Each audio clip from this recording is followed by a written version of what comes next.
हमारे बाबा दादा बताते हैं पहले के समय में जब कोई नया पुल या बड़ी फैक्ट्री लगती थी तो बलि चढ़ाई जाती थी।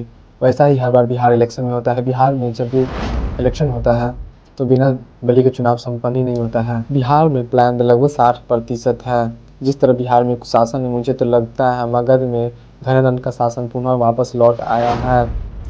चारों तरफ त्राहिमाम हो रहे लोग भूखमरी और बेरोजगारी इससे घिरे हुए हैं। सरकार मांस मदिरा और ऑर्केस्ट्रा जैसी अय्याशियों में व्यस्त है तभी तो क्रिमिनल्स जिसको मन उसको मार रहे हैं।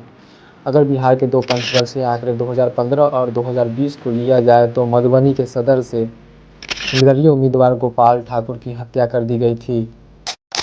इसके बाद 28 अक्टूबर 2015 को आरा लोकसभा क्षेत्र से जदयू के स्थानीय नेता उमाशंकर की AK-47 से हत्या कर दी गई थी। इसके बाद 5 नवंबर 2015 को गोपालगंज के RJD कार्यकर्ता रामा सिंह की चाकू और गोली मार के हत्या कर दी गई थी। इतना ही नहीं, चुनाव आयोग की रिपोर्ट के अनुसार 2015 में 243 हिंसक घटनाएं हुई जिनमें 7 हत्याएं हो गई थी। एडिया डाटा के अनुसार चुनाव में 18 उम्मीदवार पर मर्डर के चार्जेस थे। उनमें से जीते हुए विधायक पे 12 आपराधिक केस थे।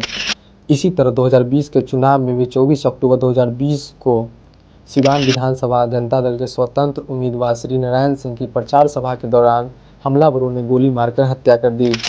और इसके बाद 7 नवंबर 2020 को RJD के नेता बिट्टू सिंह के भाई बेनी सिंह को मतदान वाले दिन ही गोली मारकर हत्या कर दी गई। और उसी दिन पूर्णिया के निर्दलीय प्रत्याशी और 2 मतदान कर्मियों की भी हत्या कर दी गई।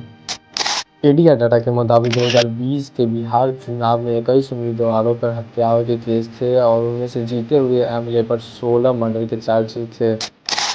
और अभी इसी तरह 28 अक्टूबर 2025 को मोकामा में दुलाल चंद यादव की हत्या कर दी गई है। और 30 अक्टूबर 2025 को प्रेमचंद महतो और उनके बेटे की हत्या कर दी गई है। 31 अक्टूबर को सिवान में ASI अमृत कुमार की हत्या कर दी गई।